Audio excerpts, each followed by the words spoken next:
എന്താടാ കുറെ നേരം ആയാലോ കോലിട്ട് ഇളക്കുന്നത്? ഇത് ഇന്നെങ്ങാനാവോ? ഇപ്പൊ ഒരു കുപ്പിയും കൂടി. നല്ലോണം അങ്ങോട്ട് ഊതടാ.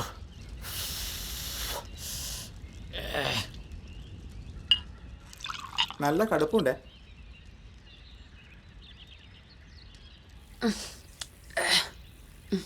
നെല്ലിനും വെള്ളത്തിനും ഒക്കെ ഇപ്പൊ എന്നാ വില? പഴയ പോലെ 5-6 കുപ്പിയൊന്നും കിട്ടിയാൽ മുതലാവൂല. ഞാൻ അപ്പോഴേ പറഞ്ഞല്ലേ, വല്ല പാമ്പിനെയും പഴുതേനെയും തല്ലിക്കൊന്നിടാം, വിരളയിൽ നിന്ന് കത്തും. മേരി വാറ്റുകാര് തന്നെയാ. പക്ഷെ നേരുന്നറി ഉള്ളതുകൊണ്ടാ മേരിയുടെ വാറ്റിന് ഇത്ര ഡിമാൻഡ്.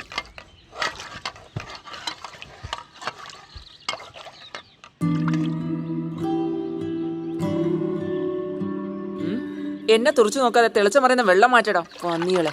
അവന്റെ നോട്ടം കണ്ടാൽ തന്നെ വയറ്റിലുണ്ടാവും.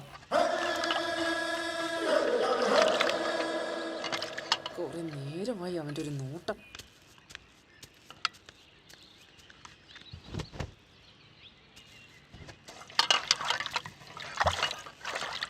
കഴിയാനായി. എടാ സജീവ ഓടിക്കോ. ഓടിക്കോ. ഷർട്ട്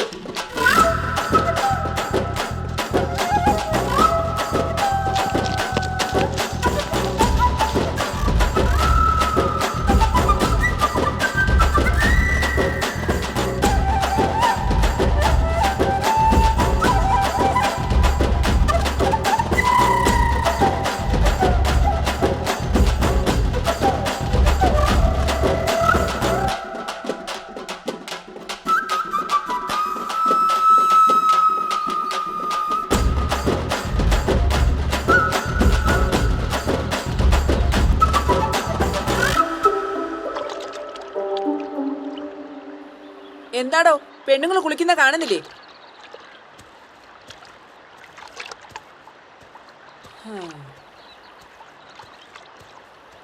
പോടോ.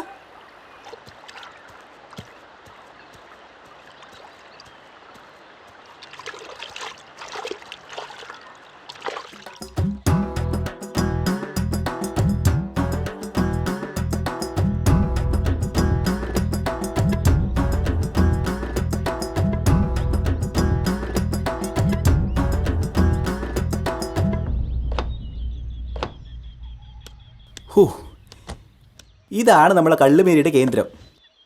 കള്ളുമേരിയുടെ വിശേഷങ്ങൾ കേൾക്കുമ്പോൾ തന്നെ വയറ് നിറയും. ഈ പേര് കേട്ട കലിതുള്ളുന്ന കുറച്ച് കൂട്ടുകാരുണ്ട് ഇവിടെ, നമ്മുടെ കുടുംബശ്രീക്കാർ. അല്ല, എൻ്റെ ഓളും ആ കൂട്ടത്തിലാ. ഞാൻ ആലോചിക്കുമായിരുന്നു, നിങ്ങൾ നാട്ടുകാരൊക്കെ എത്ര ഭാഗ്യപ്പെട്ടവരാ. കള്ളുമേരിയുടെ കള്ളും കുടിച്ചിങ്ങനെ സുഖമായിട്ട് കഴിയാം.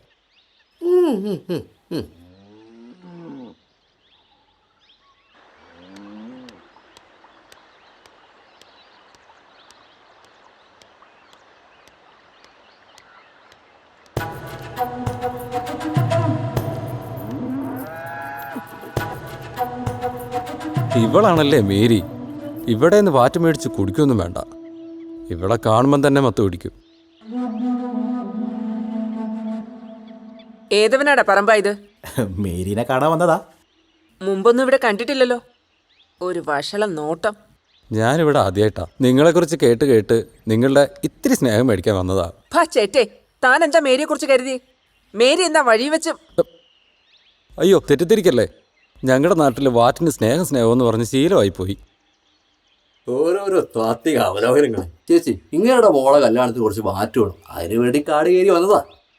ഉള്ളതാണോടാ പറമ്പാ? ഓ ശരിക്കും. എത്ര വേണം? ഒരു 10. സജീവ, ഒരു 10. മാറടാ.